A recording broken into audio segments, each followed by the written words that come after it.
about how to manage the running processes in the Linux system. In addition to being a multi-use operating system, Linux is also a multitasking system. Multitasking means that many programs can be running at the same time. An instance of running program is referred to as a process. I repeat, an instance of a running program is referred to as a process. Linux provides many tools for listing processes. To list out the different processes running in the computer system, monitoring the system usage.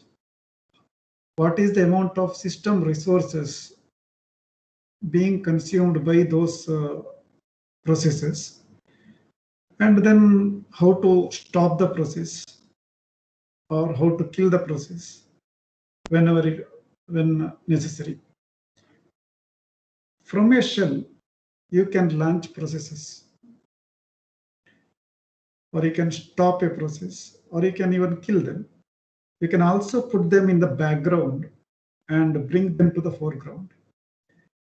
So in this discussion, we describe or we discuss about tools such as PS, process status, PS command, then top command, TOP, then the next command is kill, KILL, kill, and the last one is jobs.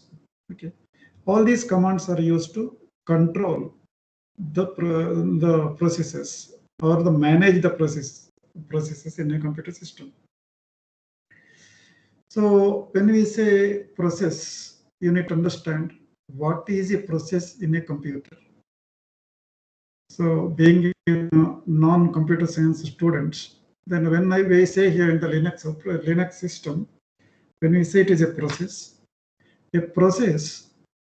is a running instance of a command. Say, for example, if you are writing a program, and with the moment you execute that program, it will start executing from the first line to the last line. During that process, during that particular time, we say that one process is instantiated in the computer's memory. Something is working in the computer, and those that working of that program needs certain resources from computer resources also, some amount of memory, some amount of CPU power to do some computation, if any, etc. So collectively, we call that as a process. It's a running instance of a program. Say, for example, when you try to write a program, generally we use VI editor in the Linux system. There may be one VI command on the system. One VI command is there to instantiate that VI program. But if VI is currently being run by 15 different users, how it is possible? In your computer, don't assume that we are the only one user in the computer system. So the computer is nowadays, as I mentioned before, it is not only the multi-user operating system, it is the multitasking operating system. When I say multi-user operating system, for example, Linux is called as a multi-user operating system. If you install a Linux operating system in your computer, it is possible for you to work, obviously, but in case if you are connected to a network, and others also can connect to your computer from their computer, and they can work in your computer, provided if they have a user account. Say, for example, you created one user account for you and one for me while connecting. Then Linux supports for me to log into your computer also. Of course, you should permit, that is a different issue. As an administrator of the computer system, you should permit me to work in your computer. There are many tools like Telnet, SSH, etc. available. Over the network, I can log in. By sitting here in Udupi, Manipal, I can log into your computer, provided if you tell me my user ID and password in your computer. So your computer can work as a server. In that case, in such cases, the system is called multi-user operating system. By default, Linux is a multi-user operating system. Simultaneously, multiple people can work on a computer, wherever on one computer. Whereas traditionally, Windows is a desktop operating system. Well, it is meant for one person to log in at a time. So traditional operating system, or the so-called desktop users. But Linux is a multi-user operating system, and Linux is also a multitasking computer. Note the difference. Multi-user operating system, you can understand, at the same time, at one instance of time, multiple users can log in into your computer, provided they have all the connectivities like tools, keyboards, etc.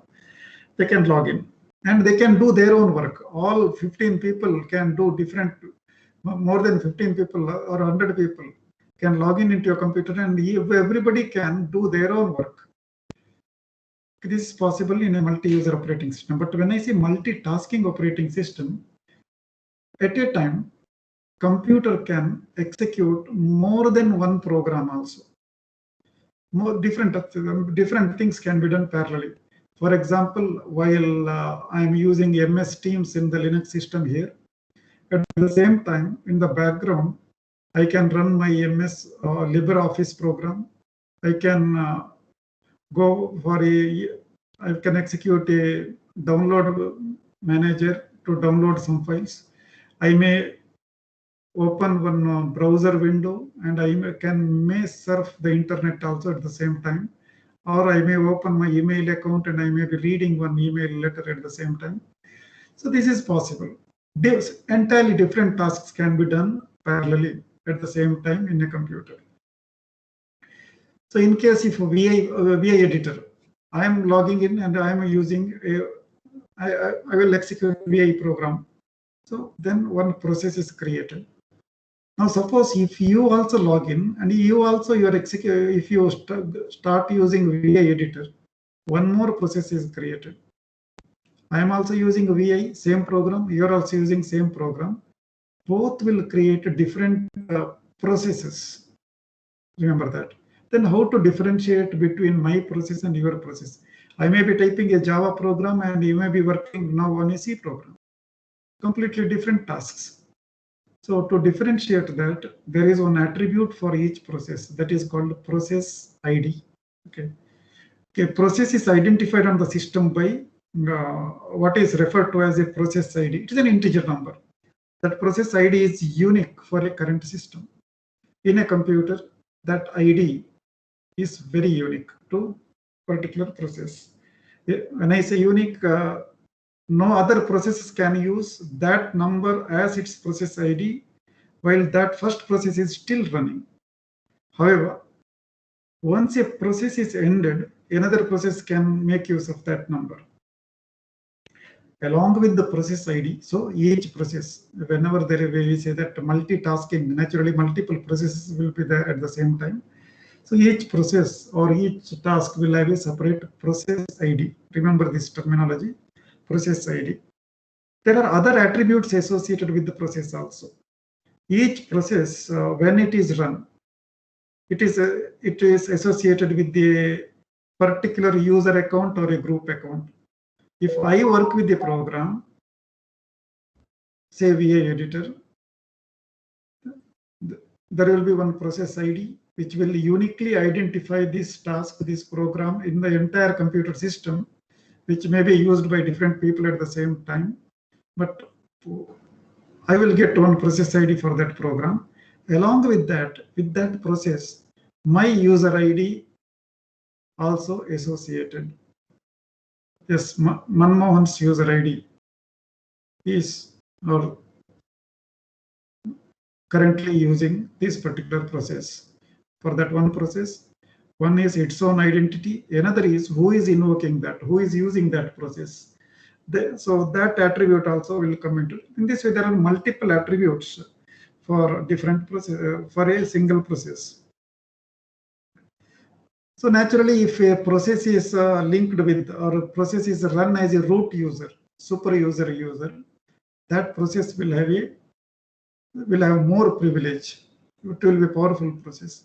If I log in as a normal user, and if I instantiate or if I start a process, then that will have a different level of authentication in the computer system. And this is about process ID and user ID. And then what are the different terminology we discussed is a multitasking operating system, multitasking as well as a multi-user operating system. So the ability to manage processes on a system is critical for any Linux system administrator. There are times when runaway processes may be killing your system's performance. Now, when I say runaway processes, unused, unwanted programs, if you are executing or loading at the same time, it will consume some amount of system resources, which will naturally slow down the performance. So system administrator need to know what these servers need to do now, and then how to take out unwanted tasks. That's why you should know how to create a process, how to stop a process, how to kill a process, etc. Finding and dealing with processes based on attributes such as memory and CPU usage are covered in this chapter. Now the point is how to identify the processes in a computer system. So on this part, so let us discuss about how to find out the different processes. That is called listing of a process. How you can list out different processes in a computer system. Let me share my screen at the same time.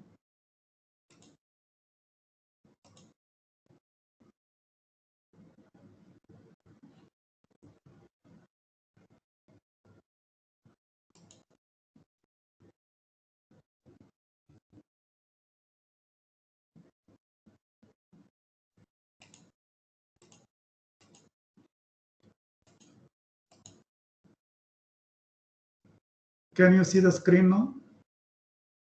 Somebody? Yes, sir. Command line, you can see that, right? Okay. Yes, sir. See, from the command line, there is a command called the PS. This is one of the oldest and most common command for listing processes currently running on our system.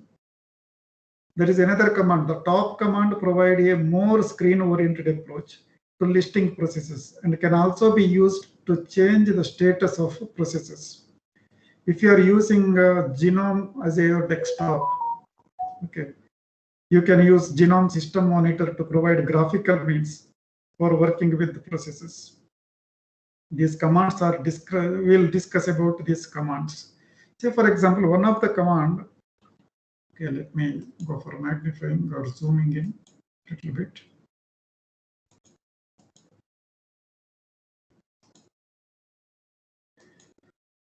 See, if I type PS or process status with the option called U, note down these commands also. So lowercase u.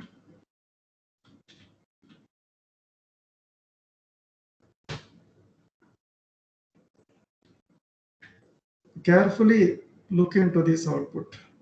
Okay. Can you see the output? Yes. Is it okay? Screen? Yes, sir. Yes, sir. Yes, sir. Yeah. Yes, Now look into this particular first line of the output here. That describes briefly the format of this output PS. There are some terminologies you need to remember here, but let us discuss it one by one very carefully. So in this example, the U option asks that username be shown, username PS, process status for user. Now my ID in this laptop is Manu.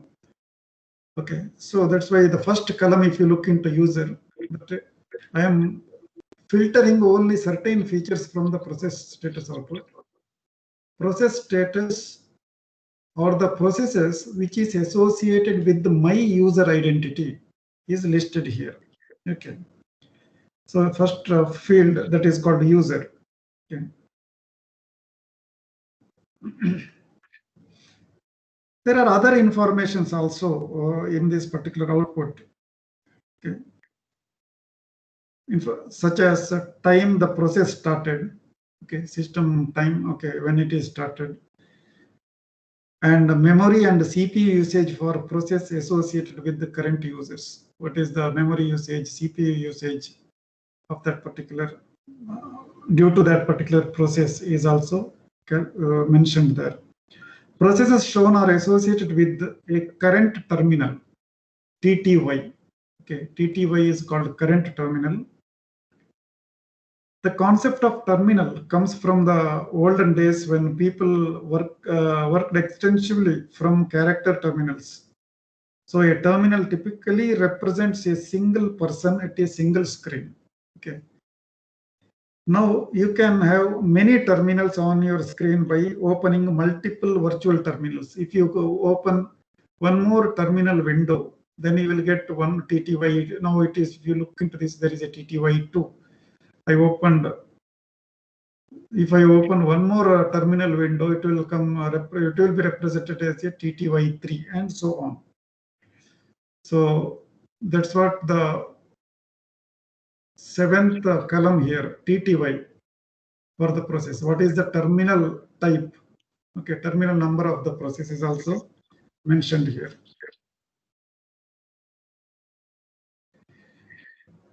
Any doubts? In this shell session, there is not much events are happening. There are only few processes. The first process shows that user named Manu here. So look into the program, the command which is worked by that. This is called GDMX session. Actually, it's a graphical session. The moment I log in, this mate window will work. So graphical session. Its name is represented. In this, with the last column in this particular screen, will list the programs, different programs currently running in the system. Okay, these are the different programs running in. Many of them are system related one. Say you need to get a graphical window, and there are some icons you can see in the top of the screen with the Bluetooth, etc. How this Bluetooth, say Blueman applet. So you can look into this, because this is the program responsible for creating this Bluetooth icon to be displayed in the screen. Like this, multiple programs are running in the background, small programs, and as a result, you are getting this front end. Okay, that's what we say when we say multitasking, multiple programs are running at the same time.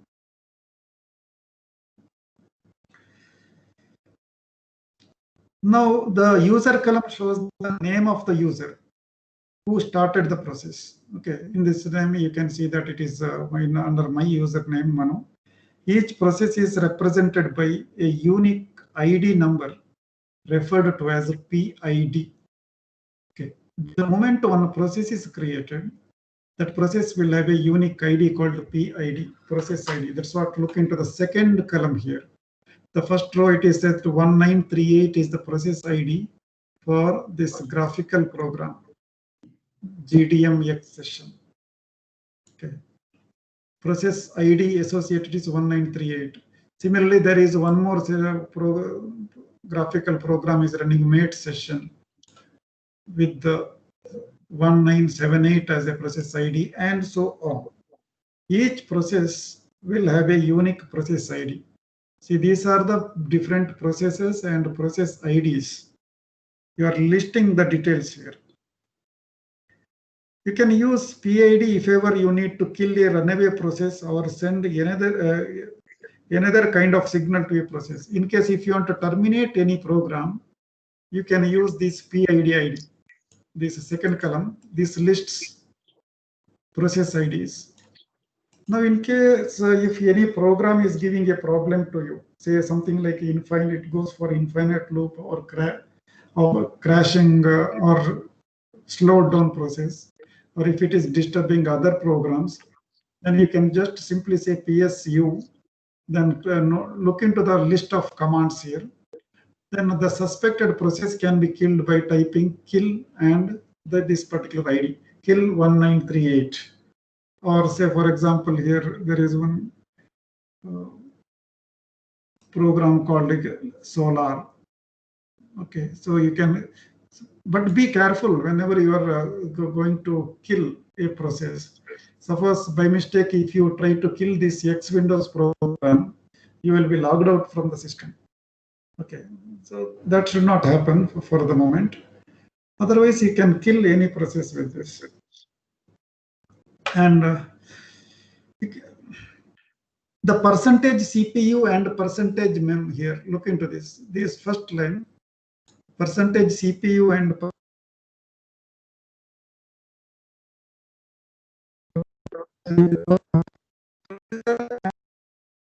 the amount of CPU look 5.5% of CPU, 1.4% of memory. Okay, that is the meaning there. Percentage CPU and Excuse me, sir. Your voice is leaking, sir. Yeah. Couldn't hear anything what you said in the last minute or two. I think network is fine at my end. Is it okay now? What about others? There's still a little breakage, sir. I think it's a network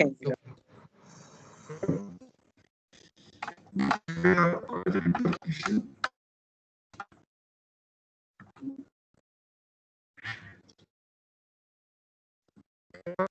CPU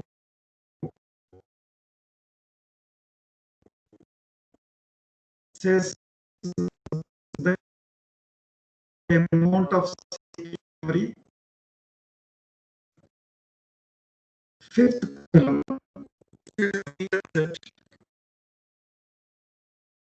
this is for not down virtual size. Virtual size of the image process.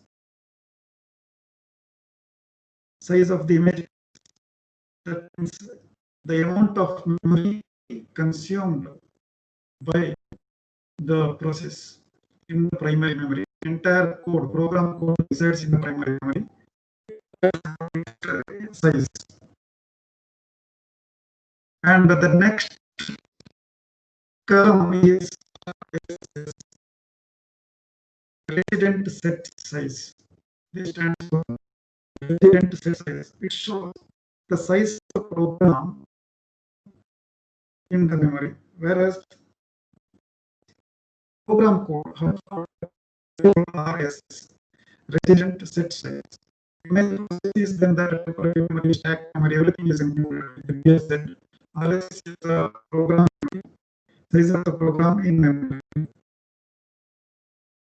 VSZ and RS is maybe different because VSZ is a amount of that is actually Sir, we can't hear Sir, your voice is indicated still the breaking, first sir. column. You'll have to change your network connection. We can't hear you, sir. Yeah.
Am I audible now? Yes, sir.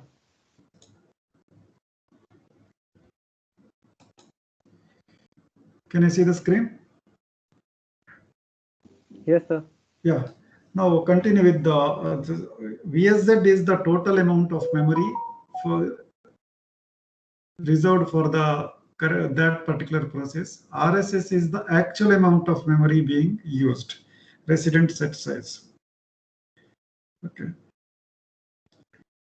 Then the next there is one terminal. TTY is the terminal number, and start.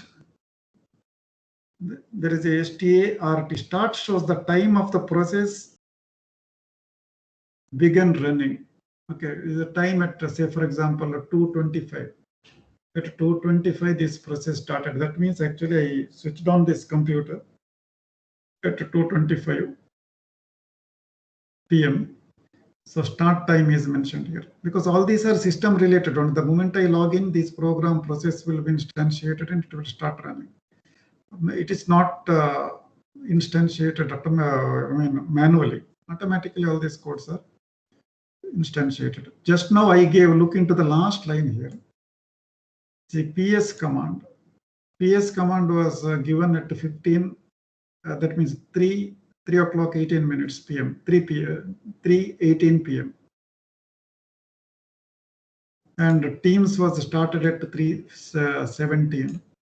In this way, you can examine when a process is started by looking into this start command. And the time shows the cumulative system time used. Okay, cumulative system time that is being used. Many commands consume very little CPU time. Okay, very little. That's why it may show. It may be reflected as a 00. To execute this code, to instantiate that process, what is the time taken for the computer? It says that just it took only 0. Many time it will be reflected as a 0 for very short because the time is very small.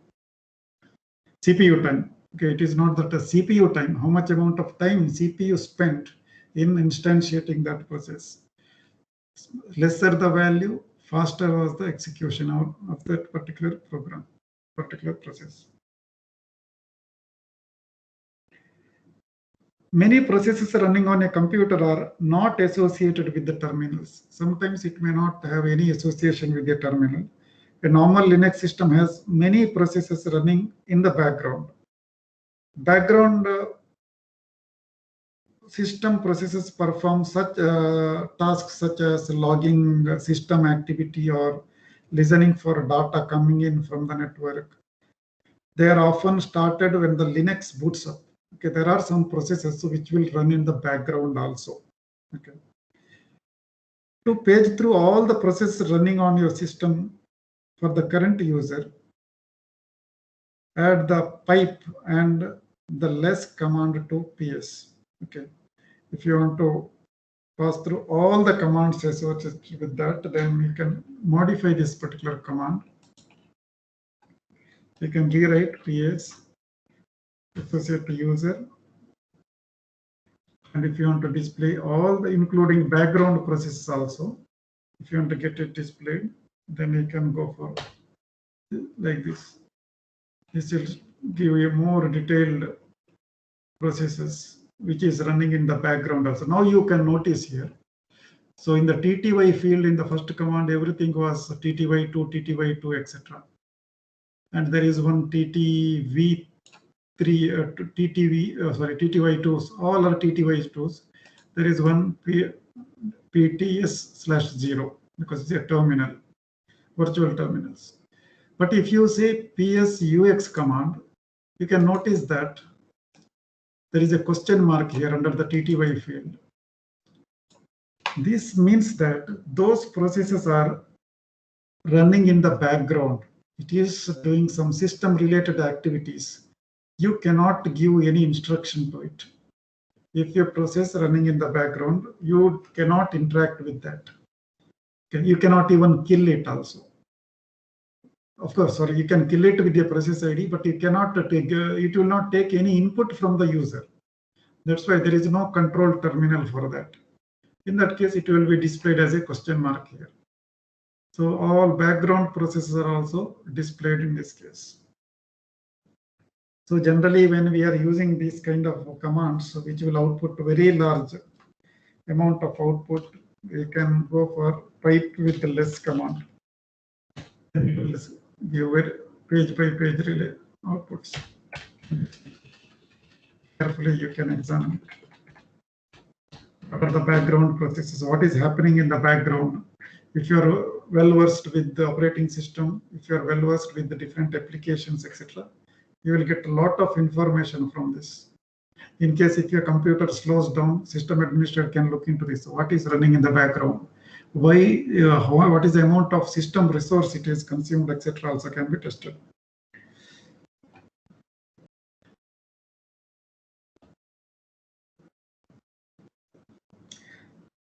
The PS command can also be customized to display selected columns of information. In case if you don't want all those fields like CPU, percentage, memory, etc., etc., you can go for customizing also. So, for example, let me try with the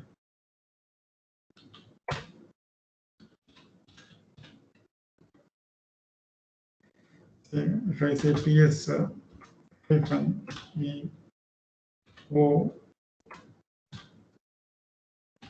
PID,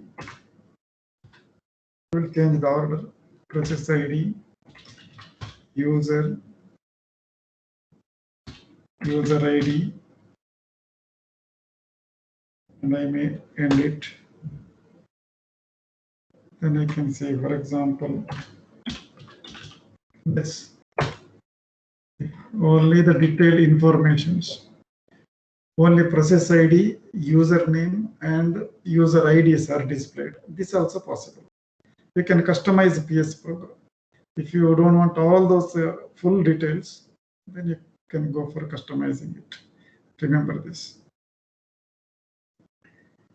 Even you can sort also. It's possible to sort. Say, for example, for the same command, and we can give some extra parameter, additional parameter like sort.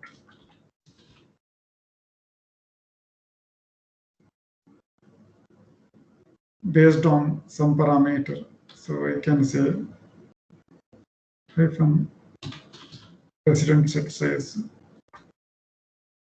You can say less. So depending upon the RSS or the resident set size, these things can be sorted also.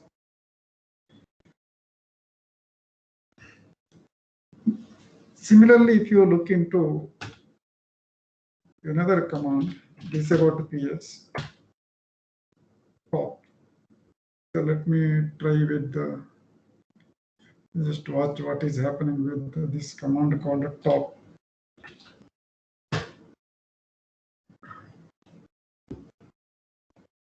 Just view this output. Top is a tool. So top command provides a screen-oriented means of displaying processes running on your system. It is continuous. You see, you can see that values are changing. System is under working condition now.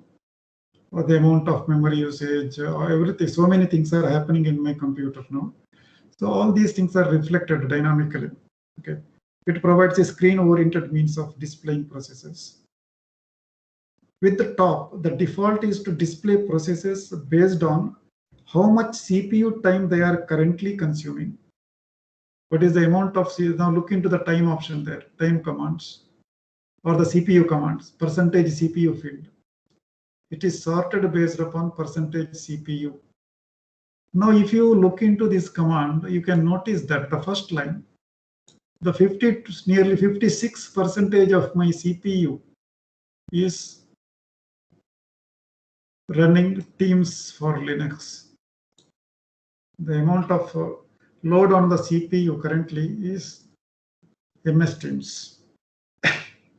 Similarly, you can list out what are the different processes and what they how much of memory or the resources they are consuming. However, we can sort by other columns also. If you're not interested to sort based on this CPU, you can change that with the parameters also. Okay, other parameters also. There are many other parameters here. You can look into PID, user, PR, NI, VIRT, RES, SHR, etc. Are the details. You can look carefully monitor that. General information about our system appears at the top of the output. You look into the top 4 or 5 lines here. Okay.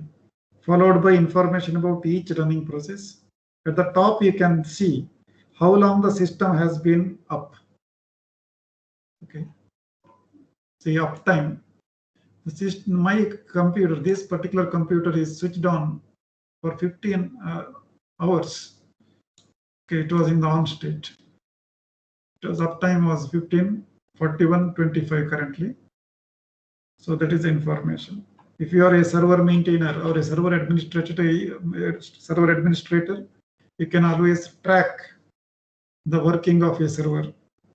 How many days, since how many days the computer is running, or how many hours this server is running, etc. You can get the information. At the top, we can see how long the system has been up.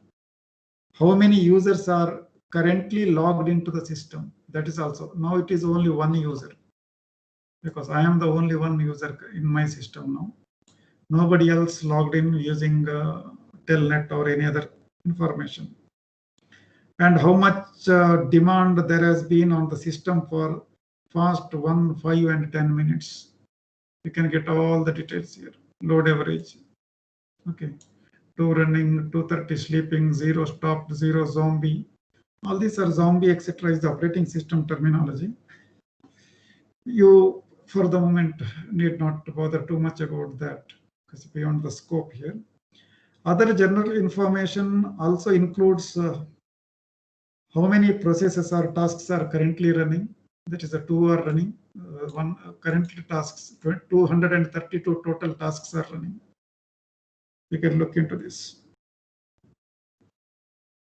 How much CPU is being used, how much RAM and swap are available and being used, etc. You can get to know. Following the general information are the listings of each process is sorted by what percentage of the CPU is being used by each process. All this information is redisplayed every 5 seconds. You can look into that.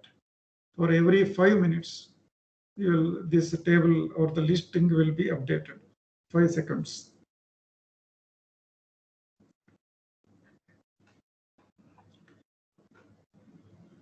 Carefully monitor this. And there are several different actions you can do with the top to display information in different ways and modify running processes. Say, for example, if you press on H and then press any key to read, so it will give many different informations here. Help also, system can give you help. What is the meaning? Global, Z, colors, P, bold, etc., etc. This will tell you how to interpret that output.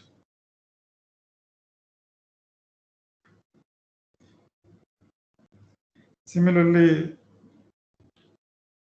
if I press M to sort by memory usage, entire listings are sorted depending upon the memory usage by pressing M. If I once again press P, I will go for sorting by CPU time, percentage CPU time, based on sorting by CPU time here.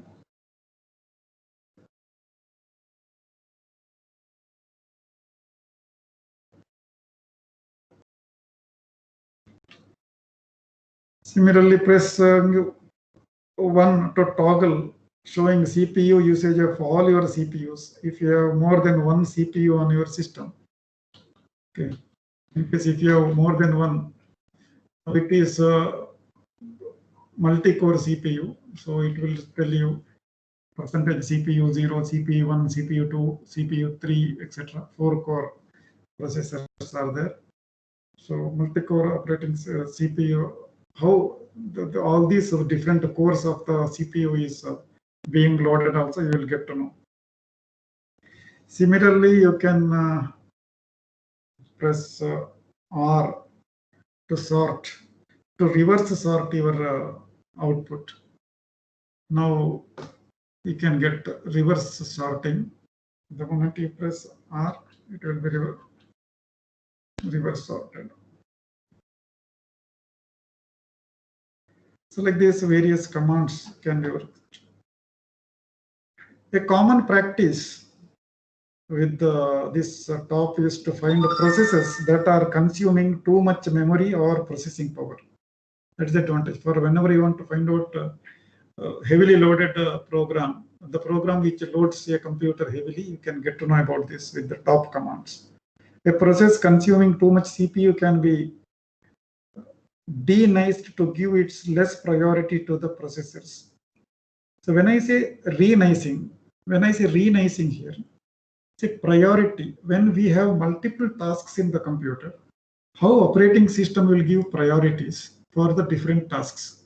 See, if I give you, if faculty gives you many different assignments, then which one you're going to do it first? Then you may have your own priorities. Okay, sometimes you may have long pending due submissions, etc. Then you may give priority to one particular task. After finishing that high priority task, you can say you may select a less priority, then the next one, and so on. You will prioritize multiple tasks.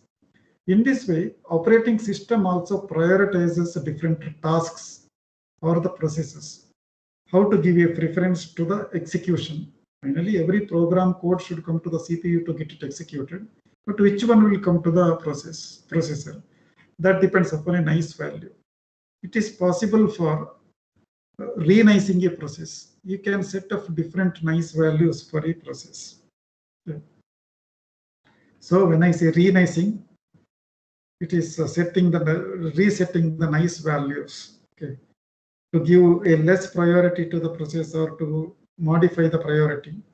A process consuming too much memory can be killed. You can kill the process also by using its PID. So now we'll look into how to renice or kill a process in the next part. Note that process ID of the process you want to renice and press R. When the PID to renice message appears, type the process ID of the process you want to renice. When prompted to renice PID to a value, type in a number from -19 to 20. Okay, you have to look into setting processor priority with the nice and renice values. Later in the chapter, we'll get more information about renicing it. So what we need to do is you have to press, for example, press R. Then it will say PID to, now notice here, the moment you press R, it will say PID to renice. It gives that renice value. Then you can give any one process ID to renice it. Say I'll simply press 5624.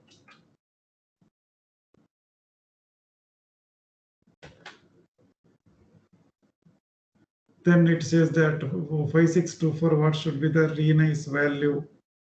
It says that you need to type any number between -19 to 20. -19 to +20, you can give it. So I may say, for example, 5.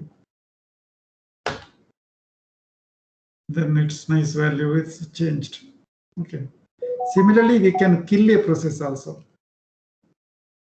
Say to terminate, to kill a process, you can simply say K here. Then it will say, you can look into PID to signal kill. Say, for example, now there is a Teams for Linux. Now if I type kill 2954, we will get disconnected. My Teams software will shut down, or it will be closed. Program is closed. That's what killing. Okay. Killing from the command line here. See, the Teams for Linux, it's a process ID. The one instance is 294, 2954 and 3137. Okay. Or 3071, etc. is the different team instances running in my computer right now. So give any one ID, that corresponding PID to stop or kill it. Actually, if you have a Genome desktop available in your computer, System Monitor is available to provide more graphical way of displaying processes on the system. Let me try find out whether it is available here under System Tools. Under System Tools.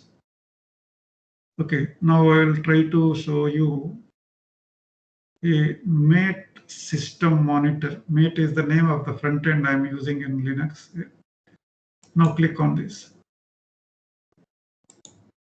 See, now you will get a graphical output of the different processes.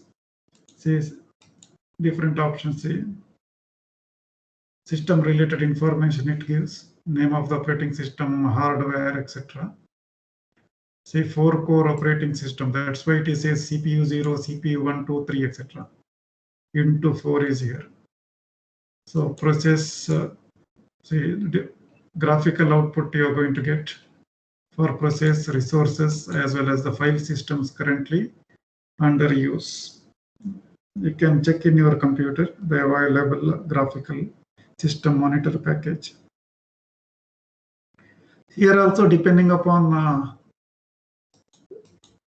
the software you're going to work, it will tell you to say, for example, right click onto any of these window, different listings. Then it will tell you stop process, continue process, end process, kill process, change priority, memory map, open files, properties, etc. Different parameters are being explained. Okay, and you can control these processes from the graphical front end also. Sir, we can only see the command line. Pardon? Can't you see this particular window? Wait, let me try with that. We can see the top. Yeah. Wait, one sec. The problem was with the sharing of the terminal. Let me share it.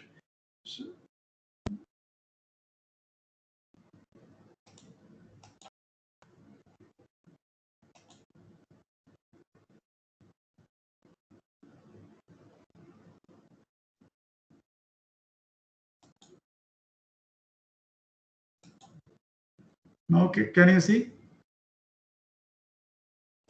Yes, sir. Yeah, this is the system monitor. I obtained it from the menu. If you go for the Mate system monitor, you will get a graphical front end. See, let me explain once again the system. Then different processes.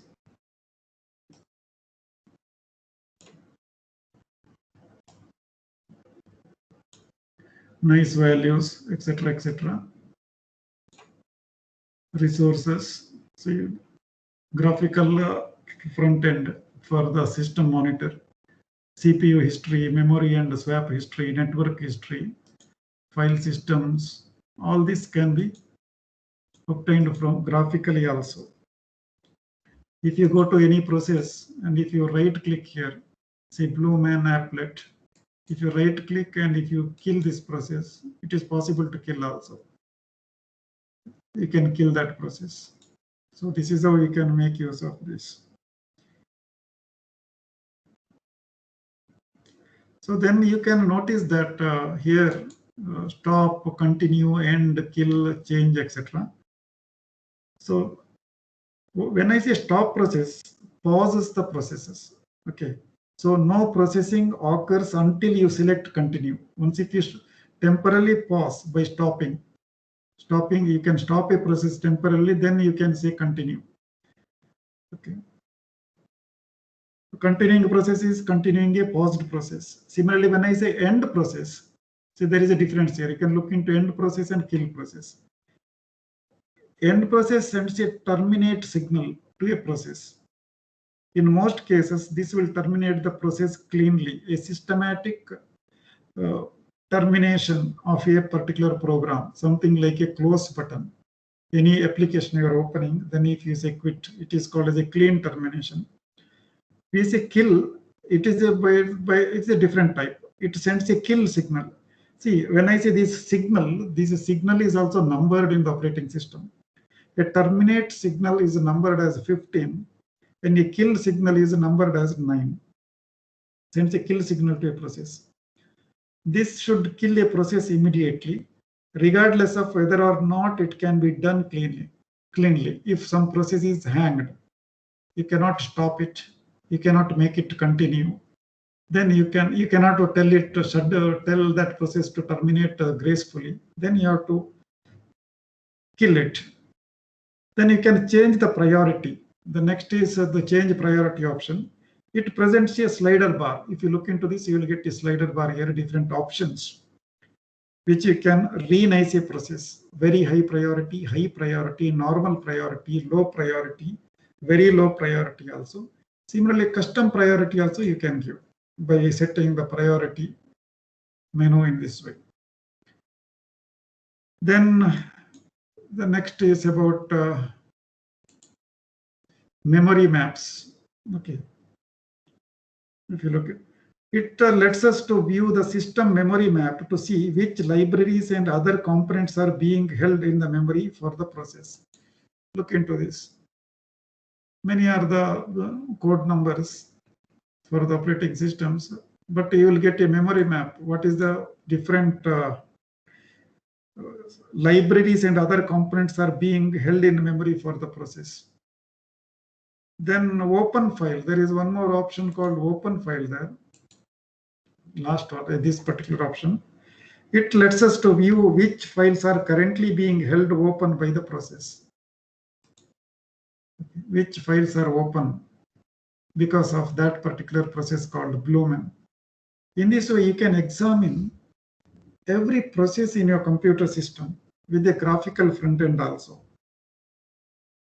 Then, as I said, there is a managing of background process, etc. Background and foreground processes.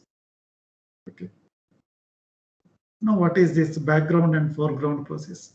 Let me go to once again a terminal.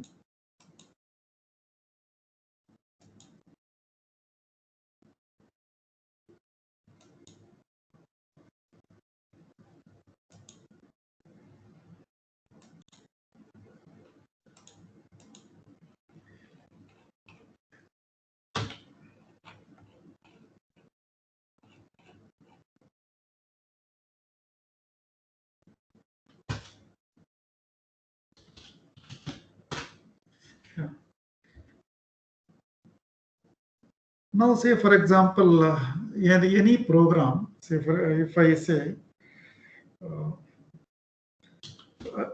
so one sleep command. Now you know what is the sleep command is. If I say sleep 10, you can notice that it will come, wait for 10 seconds, and after that you will get a new command prompt. After 10 seconds, you will get the command prompt. Because this process, the sleep program, runs in a loop for 10 seconds, and process goes to executes in the foreground. That's why you are not getting any other. You cannot do any other work during that 10 seconds.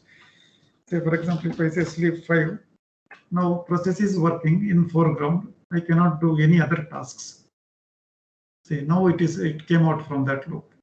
But it is possible to execute this process in the background. When I say background, task will be performed, but it will be performed in the background. Say for example, if I say sleep 10, and if I said say ampersand, write a and mark here. The moment I write and mark, program will run in the background. The process, it will run in the background. Process sleep program will run in background. But in the front end or in the front terminal, you can do some other tasks. Just watch this. See, immediately I get this command. Then I can do some other program also. I can issue some other commands here. After 10 seconds, it will say done. So what happened here is that by writing this sleep 10, one task, the program sleep is working now, which will go to the background. Because the process is in the background, front end or the foreground command, in the foreground, the terminal will take any other commands as well. Okay, it is possible for us to change this process into foreground and background also. If you type jobs, you will get that details. What is the running process, the process which is running in the background, etc. You can get it displayed.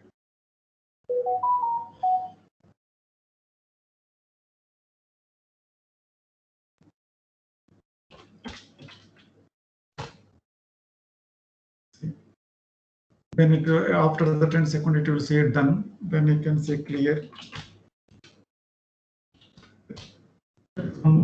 Command called job. If it is currently any program is running, it will display. Say for example, I will push this program to background. Say 10%.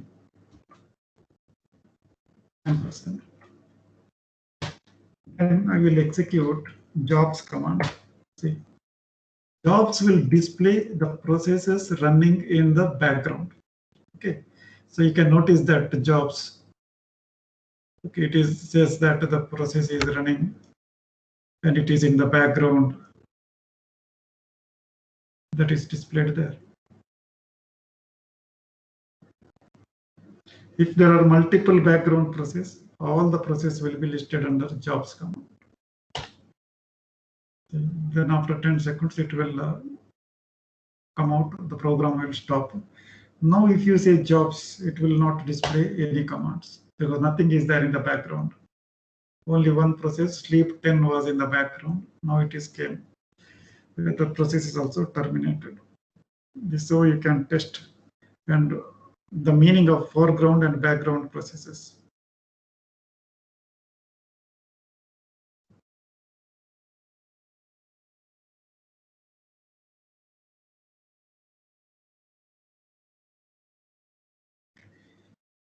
Once again, let me tell you this particular command.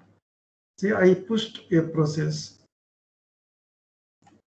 to the background. Now I can get that process to the foreground also. Before terminating that program, let me repeat. Now sleep. I will give you a little bit longer value, 20, 10%. For 20 seconds, sleep program goes to the background. Now you can list it out, jobs. It will say that process, one process is in background and its ID is also displayed 1. So I can get that process back to the foreground by writing like this. See, I can get it back to the foreground. See, after 20 seconds, program is terminated. If there is a process in the background, with the jobs command, you can find out its ID. Look into this ID within the square bracket, number, job ID in the background. That same process is taken to from the background. I can get it to foreground. Okay, this is what the meaning. To refer to a background job, we use a percentage sign followed by job number. We can also use percentage string also refers to a job where the command begins with a particular string of characters, etc. Different parameters also can take, but the job number is always easier to. But remember here, before we put a text processor, word processor, or similar programs in the background, we need to make sure that we save our files. it is easy to forget. You have a program in the background and you will lose your data if you log out or the computer reboots later on. So you need to remember to save your data when you're working with any active programs in your computer. And similarly, killing of a program, killing of a process also is done by using kill command. Any process can be killed with sleep. Say, for example, let me try with the once again sleep 20. I will push it, then I will say ps command. The sleep is running. Sleep in the third line, you will get a process called sleep. So if I say kill 6432,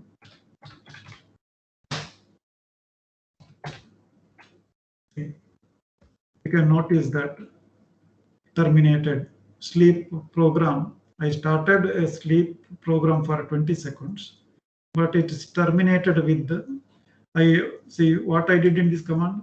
I instantiated a program, started a program sleep for 20 seconds, and I pushed it to the background because I want to give one more ps command. So immediately I said ps, then it displayed that ps command, that sleep is a program currently under execution and its process ID is 6432. So to demonstrate how kill command works, I used that ID to kill 6432. Before 20 seconds, I killed it. Then it says, the moment once again, if you check the process status, it says that the process is killed. Okay. And this is how you need to send a kill signal to a particular process. Similarly, you can pass one code sig term also. So kill can be done using kill -15 also. 15 is the standard signal number. Okay. Kill -15 and the process ID. Say for example, once again I will create a process and I will find out this ID for sleep. Then I say kill -15 and 6439. And if I say ps terminated, I can pass code number also. That's also equal to sending one particular specific signal called sig term or sig. Okay. So this is what we do whenever. Similarly, there is one command called kill all to kill all the running processes, etc., and change the nice values. You can change the priority of the value also for any particular program by writing nice and changing the nice value to +5 or changing it, etc. That also can be done. You can practice with that. So this is about managing, okay, and running processes in a computer, managing a running process in a computer. For this, you can refer to chapter 6 of Linux Bible textbook. Okay, and you execute those commands in your own computer and practice it so that you can remember these set of commands and its usage, etc. in practically in your day-to-day life with the Linux systems while administering or managing a Linux server or your own Linux server or your own Linux desktop. Okay, with this, that chapter 6, managing and running, you read that. It's a very important portion also. And do it, learn it by issuing those commands, ps, kill, different options, sleep command, etc., etc. Okay, with this, I stop my lecture for today. We'll meet you in the next class with some more topic, one important topic called the JIT. Okay, that is a version control system. How to work with that version control system also, we'll discuss it in the next class. Okay then, thank you for all. See you again in the next class. If you have any doubts, you can revert me back. Thank you, sir. Thank you, sir. Bye.